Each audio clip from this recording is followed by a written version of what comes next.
Item number 19, the Recycling of Ships Bill 2019. Honorable Minister. अध्यक्ष महोदय, मैं शिप रिसाइकलिंग बिल लेके पार्लियामेंट में लोकसभा में आया हूँ।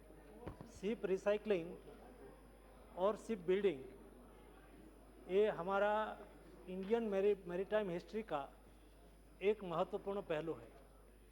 शिप जब बनती है और शिप की लाइफ पूरी होती है तब तक एक साइकिल होती है।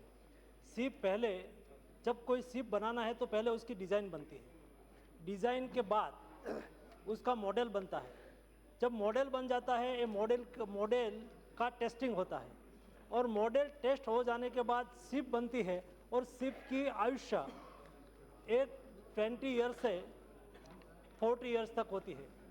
शिप जब बनते हैं और शिप ब्रेक होते हैं, मतलब शिप का निर्माण होना और शिप का ब्रेकिंग होना, उस सारे विषय को शिप रिसाइकलिंग बिल में हमने ऐड किया है।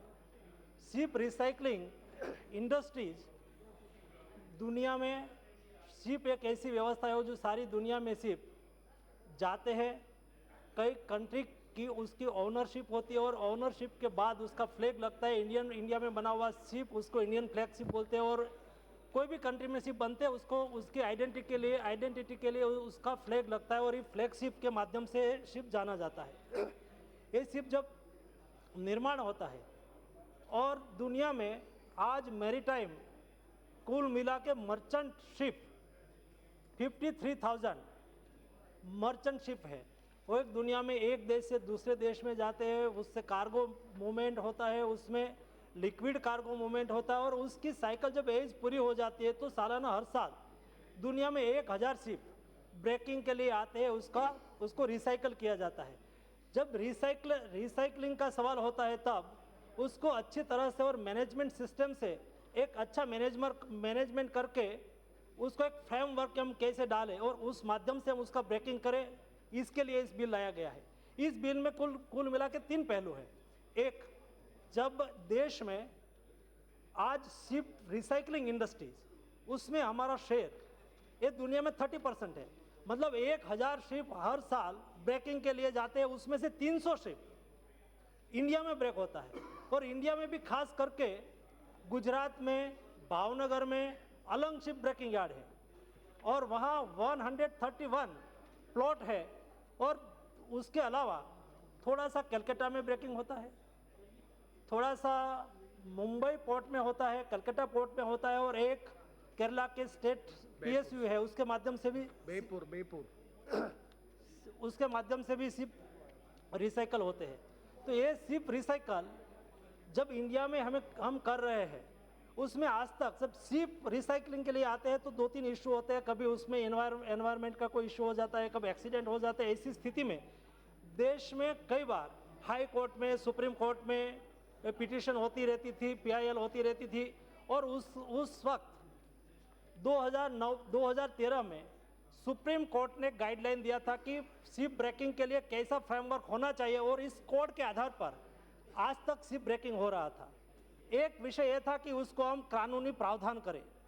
दूसरा, 2009 में एक हांगकांग कन्वेंशन हुआ था और शिप एक ऐसी इंडस्ट्रीज है या तो शिप एक ऐसी व्यवस्था है कि उसको रेगुलेट करने के लिए इंटरनेशनल मैरीटाइम ऑर्गेनाइजेशन का भी एक महत्व होता है और वो भी उसमें उसको रेगुलेट करते हैं। इंटरनेशनल मैरीटाइम ऑर्गेनाइजेशन ने 2009 में एक हांगकांग कन्वेंशन पास किया था। ये हांगकांग कन्वेंशन ने आप शिप रिसाइकल कैसे करेंगे, उसके लिए क्या सुविधा होनी चाहिए, कैसी फैसिलिटी होनी चाहिए, environment friendly, environment sound recycling करने के लिए क्या करना चाहिए और लेबर सेफ्टी और hazardous waste material removal system क्या होनी चाहिए, उसका एक फ्रेमवर्क उन्होंने बनाया। उसको मानने से हिंदुस्तान को शिप रिसाइकल इंडस्ट्रीज में और बढ़ोतरी होने की संभावना है।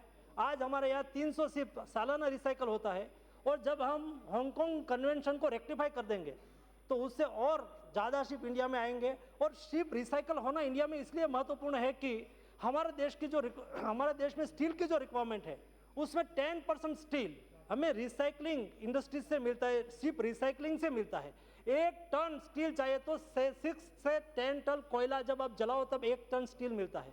इस दृष्टि से देश में शिप रिसाइकलिंग इंडस्ट्रीज बढ़े, ज़्यादा से ज़्यादा शिप दुनिया में से इंडिया में शिप रिसाइकलिंग के लिए आए और उसको एक कानूनी रूप, आज जब हम शिप रिसाइकल करते हैं और हम सुप्रीम कोर्ट की गाइडलाइन और सुप्रीम कोर्ट के अनुसार करते हैं, उसको हम रेक्टिफाई कर दे और कानूनी प्रावधान कर दे, इस विषय से हम शिप रिसाइकलिंग बिल लाए हैं और सदन के सामने ये बिल मैंने रखा है, आप सबका उसमें इनपुट्स रहे। So, bill for consideration and passing.